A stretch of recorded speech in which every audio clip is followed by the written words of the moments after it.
Hey everyone, welcome back to the channel. Hope you're having a good Sunday, good weekend so far. I just wanted to do a quick video on seeing as that it's a new community favorite, the high income shares by Harvest ETFs, HHIS, right? Very, very popular in the community, very high yield. Of course, HHIS, as you all know, is a combination of all the or an equal weight combination of all the high income shares. And they just declared their latest distributions for May, which are going to be paid out in June. And there's actually, just like you saw in the picture, there are 3 increases and 1 decrease. So let's go through them.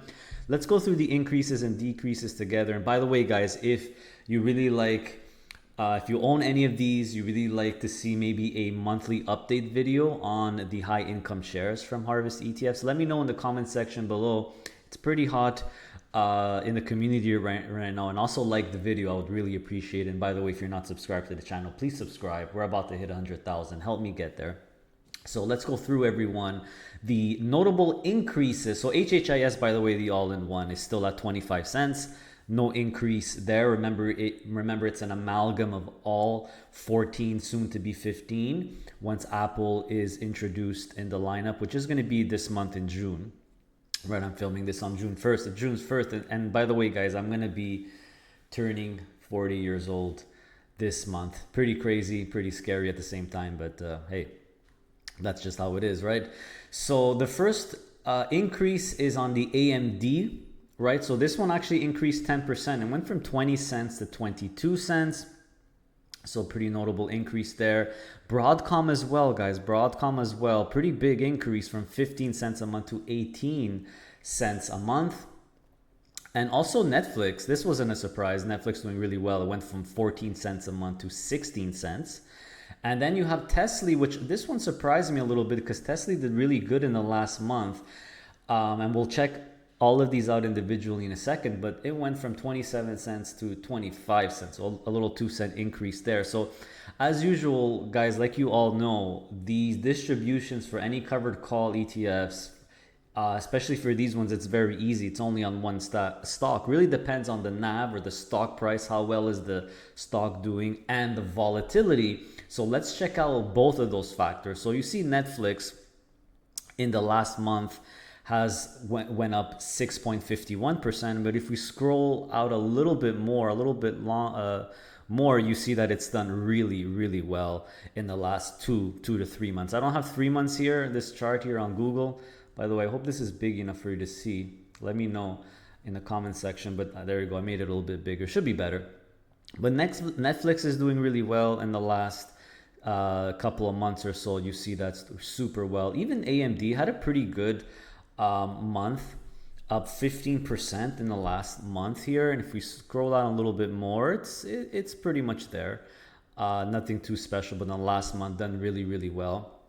Broadcom really done well in the last month, 22.67. So a lot of these chip makers have recovered with the Trump tariff reprieve, I believe, right? Putting them on hold or something. So up and down, lots of volatility. And if we look at the last 6 months or last couple of months, you see that Broadcom has done really, really well. Tesla as well, by the way. Tesla in the last 1 month is up 23%. In the last couple of months, it's done really well as well. So this is why I'm a bit, my guess maybe for the Tesla one where they reduce it is maybe they wrote the call. Maybe they wrote the call option like over here the beginning of May when Tesla was down to 280. Now it's at 346. So I have a strong suspicion that maybe they'll increase it next month. But I've actually reached out to Harvest ETFs for their comment. So stay tuned for next monthly episode where I'll let you know what they say. But let's look at the volatility now. It's very important we look at the 30-day volatility of these stocks. So Netflix, the last 30 days, the volatility is about 27. So now the Netflix one, it's this one here, is at 16 cents. So it's actually the same rate as the Amazon and Microsoft ones, which have pretty low volatility. So if we look, just for fun, I looked at the Amazon one and you see that the volatility is 29. For Microsoft, I'm sure it's a bit lower. It's 18. So yeah, Netflix, it makes sense. The volatility is pretty close to Amazon. So of course, and it's done well. So they were able to raise it a little bit. For Broadcom, the volatility surprised me. It's actually pretty high. It's pretty elevated recently. You could see even, by the way, really cool website, right? Market Chameleon. You go to historical, you could see the historical volatility. You see that volatility has gone up on Broadcom. Plus, the stock has gone up in the last month.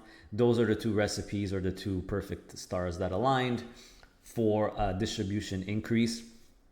For AMD, so AMD, okay, up 15% in the last month, so that certainly helped. If we look at the volatility of AMD, it's pretty high up there. It's in the low 40s.